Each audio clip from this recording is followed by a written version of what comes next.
अगर मेरा inner world मेरे अनुसार चले, क्या मेरी परिस्थितियां और भाग्य बदल जाएगा? परिस्थितियां और भाग्य बदल जाएगा। भाग्य किससे बनता है? भाग्य किससे बनता है? कर्मों से। मतलब आउटर वर्ल्ड किससे बन रहा है? मेरे इनर वर्ल्ड से। संसार किससे बनता है? सारी इक्वेशंस चेक कर लीजिएगा। संस्कार से संसार। कौन सा वर्ल्ड क्रिएट कर रहा है? संस्कार से संसार। संसार से संस्कार नहीं है।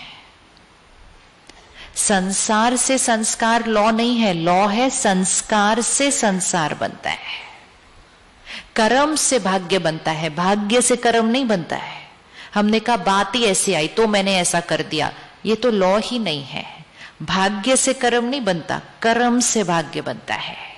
संस्कार से संसार बनता है, संकल्प से सृष्टि बनती है, सृष्टि से संकल्प नहीं बनता है। तो कौन सी दुनिया को अपने कंट्रोल में करना है? Inner world. आउटर वर्ल्ड तो अपने आप ब्यूटीफुल हो जाएगा। रेडी करने के लिए तो छोटी छोटी लाइफस्टाइल चेंजेस लानी है, जिससे इनर वर्ल्ड हमारे कंट्रोल में हो जाएगा। पर उसके लिए मुझे उसको अपनी प्रायोरिटी पे रखना है कि मुझे अपने इनर वर्ल्ड का राजा बनना है। रेडी है? आज दुनिया में एक रोल लेने के लिए, एक पोजीशन लेने के लिए, एक करियर बनाने के लिए हम इतनी मेहनत करने के लिए रेडी होते हैं। अपनी कर्म इंद्रिय और मन बुद्धि संस्कार पर राजा बनने के लिए क्या आप मेहनत करने के लिए रेडी हैं?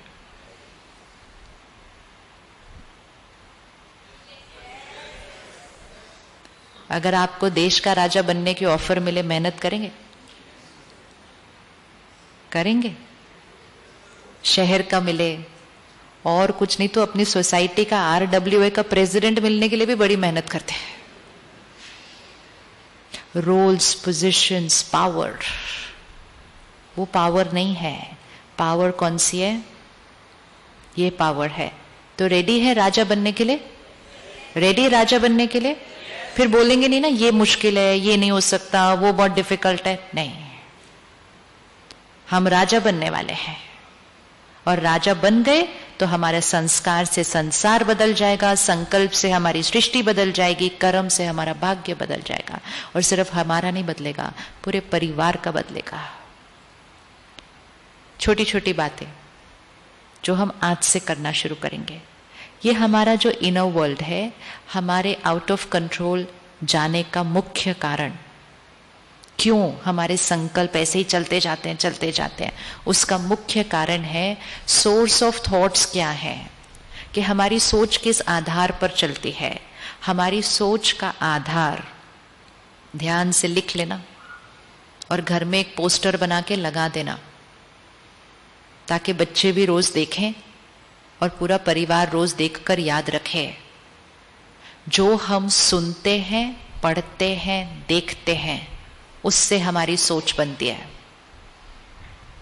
जो हम सुनते हैं, पढ़ते हैं, देखते हैं, उससे हमारी सोच बनती है। What we watch, read, listen is who we become. Emotional diet है ये, हमारी इमोशनल डाइट है। जैसे जो हम खाते पीते हैं उससे शरीर बनता है, जो हम सुनते, पढ़ते, देखते हैं, उससे हमारी सोच, भाव, भावनाएं बनती हैं। अभी हमने कहा 25-30 साल पहले हमारे मम्मी पापा जो कहते थे हम मानते थे, इन कंट्रोल। आज हम कहते हैं कोई हमारा कहना नहीं मानता है, आउट ऑफ कंट्रोल। ये 25-30 साल में क्या बदला है दुनिया के अंदर इतना? सबसे इंपॉर्टेंट चीज जो बदली वो है जो हम सुनते हैं, पढ़ते हैं, देखते हैं। कौन कौन उस युग में बड़े हुए जब टीवी नहीं था? That's all. ये हिस्ट्री नहीं है, ये इतिहास नहीं है। तो सिर्फ अपनी इमोशनल डाइट चेक कर लें, अगर उसको चेंज कर लिया तो भी राजा बन जाएंगे, तो भी राजा बन जाएंगे। What we watch, read, listen, कहां कहां से? टीवी से और फोन से, इंटरनेट से, फिर लोगों से। अब ऐसे ऐसे बैठना, ये करते रहना। फिर शाम को टीवी की स्क्रीन के सामने बैठे ऐसे ऐसे करना, फिर कंप्यूटर की स्क्रीन के सामने बैठे तो ऐसे ऐसे करना। सबसे पहले इस पर संयम चाहिए। जो हम सुन पढ़ देख रहे हैं, अगर उसके अंदर कमजोरियां हैं, अर्थात what we watch read listen, अगर उसके अंदर काम, क्रोध, लोभ, मोह, अहंकार, ईर्ष्या, द्वेष, नफरत, दर्द, डर, मतलब सब नेगेटिव कंटेंट है, तो फिर हमें नेगेटिव बनने से कोई नहीं रोक सकता। अगर आपका बच्चा सिर्फ जंक फूड खाएगा तो उसको आप हेल्दी कैसे बनाएंगे? तो अगर हमारा मन सिर्फ जंक फूड खाएगा तो हम उसको हेल्दी कैसे बनाएंगे? अब जितना कंटेंट हम देख रहे हैं, चाहे टीवी से, चाहे मूवी से, चाहे गानों के शब्द सुन लीजिए, एनर्जी बदल चुकी है। चाहे फोन से ऐसे ऐसे ऐसे ऐसे, उसमें कोई ना कोई एक नेगेटिव वाइब्रेशन है, मेजॉरिटी कंटेंट में, सब में नहीं। तो अब हमें सिर्फ उतना सा ध्यान रखना है, समोसा खा लिया ना कुछ नहीं होगा, लेकिन ये नेगेटिव कंटेंट भर लिया ना पूरा भाग्य पर असर करता है। शरीर की सेहत भी यहां से कंट्रोल हो रही है। और सुनते ही जाते, पढ़ते ही जाते, देखते ही जाते वो वाली बात। और फिर कहते हमारे बच्चे कहना नहीं मानते, टीवी बंद नहीं करते। बच्चों को बोलना भी नहीं चाहिए जब तक खुद राजा ना बन जाओ। गुलाम की बात गुलाम नहीं सुनता, गुलाम की बात गुलाम नहीं सुनेगा। राजा बन जाएंगे तो अपने बच्चे को भी राजा बना देंगे। गुलाम बनकर जिएंगे तो बच्चे को राजा कैसे बनाएंगे? ये वो वाली पढ़ाई नहीं है जो खुद नहीं पढ़े लेकिन बच्चे को पढ़ा देंगे। ये वो वाली पढ़ाई नहीं है। संस्कारों की पढ़ाई वो नहीं होती जो खुद को पढ़ाए बिना बच्चों को पढ़ाई जा सके। खुद बिना स्कूल जाए भी आप अपने बच्चे को doctor, engineer, IAS officer, jurist जो बनाना चाहे बना सकते हो, लेकिन संस्कार वो पढ़ाई नहीं जो खुद को पढ़ाए बिना बच्चों को पढ़ाई जा सके। तो खुद पर राजा बने बिना बच्चे को राजा बना नहीं सकेंगे। तो रेडी है अपने कंटेंट पर स्ट्रिक्ट होने के लिए? रेडी है? आपका भाग्य बदल जाएगा, आपके बच्चों का भाग्य बदल जाएगा।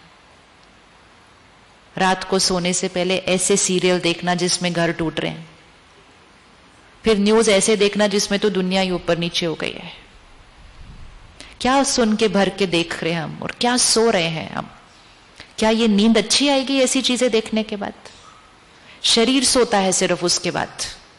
सबसे इंपॉर्टेंट रीजन क्यों हमारा मन थका हुआ ऐसे ही सोचता जाता है, क्योंकि हम गहरी नींद ही नहीं सो रहे हैं। और हम गहरी नींद क्यों नहीं सो रहे? क्योंकि सोने से पहले हम अपने फोन और टीवी के साथ समय बिताते हैं। जिसने फोन बनाया होगा ना, जिसने ये छोटा वाला फोन बनाया होगा, उसने सोचा भी नहीं होगा कि लोग 24 घंटे उसको ऐसे पकड़ के जिएंगे। उसने उस इंटेंशन से बनाया ही नहीं था। उसने तो कहा ये फोन है जो घर के एक कोने में पड़ा होता है, लोग इसको उठा के रास्ते में तो अपने साथ लेके नहीं जा सकते। तो उसने बनाया, तो उसने सोचा एक ऐसा फोन बनाओ जो एक जगह नहीं अपने साथ चल फिर सके। उसने उस इंटेंशन से बनाया था। हमने उस फोन को क्या बना दिया? सब कुछ छूट जाए, फोन ना जाए। It's not meant to be that way. उसका इंटेंशन वो नहीं है। हम उस युग में बड़े हुए हैं जब फोन ही नहीं था। हम उस युग में बड़े हुए हैं जो पहले पहले फोन आया तो हम पड़ोसियों के घर जाते थे उठाने। कौन कौन गया अपने पड़ोसियों के घर फोन लेने? सी हैं जी, 90 तक ये था ना, 90 तक हम फोन लेने पड़ोसी के घर जाते थे। आज हम अपने से इधर तक फोन रखने को रेडी नहीं है। तो फिर हम पता है किसके गुलाम बन गए? गुलामी की तो लिस्ट निकालनी पड़ेगी आज। किसके गुलाम बन गए? देखो अपने फोन को और बोलो मैं तुम्हारा गुलाम। फोन बना था, मुझे फोन को यूज करना चाहिए था, आज फोन मुझे कंट्रोल करता है। 1 मिनट नेटवर्क ना चल रहा, मेरा फोन नहीं चल रहा, मेरा फोन नहीं चल रहा, मेरा फोन नहीं चल रहा। किसी का फोन मिल ना रहा हो तो उतना परेशान होते हैं जैसे बच्चा गुम गया हो। मेरा फोन कहां चला गया, मेरा फोन कहां चला गया। It's just a phone, it's just a phone.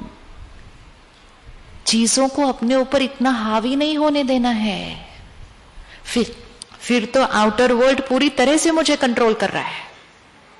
ये टेक्नोलॉजी सबसे ज्यादा कारण बनी कि हमने इसको ठीक तरह से यूज नहीं किया, तो आउटर वर्ल्ड स्टार्टेड कंट्रोलिंग मी। फोन को फोन की तरह यूज करें, बहुत यूजफुल चीज है, बहुत यूजफुल है।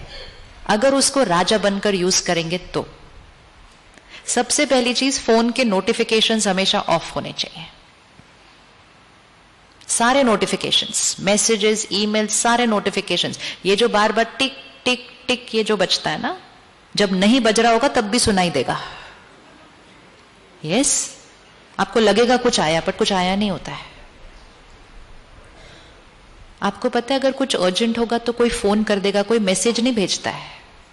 अगर किसी ने कोई मैसेज भेजा है मतलब वो अर्जेंट नहीं है, तो हम उसको ऐसे टिक टिक करके हर चीज को अर्जेंट क्यों बनाया हुआ है। We are losing power over our self. वो टिक टिक करता जाता है, हम हर थोड़ी देर बाद उसकी तरफ खींचते जाते हैं। फिर इतना संस्कार बन जाता है कि वो नहीं भी बज रहा तो भी हम खींचते जा रहे हैं उसकी तरफ। क्यों? एक टाइम फिक्स करिए कि मैं हर आधे घंटे बाद या हर 1 घंटे बाद, जो भी आपका जैसा रोल है, उतनी देर के बाद मैं अपने मैसेजेस चेक कर लूंगा कि क्या क्या आया इस 1 घंटे के अंदर। हम उस युग में बड़े हुए हैं जहां हम पड़ोसियों के घर फोन उठाने जाते थे, ये याद रखना है।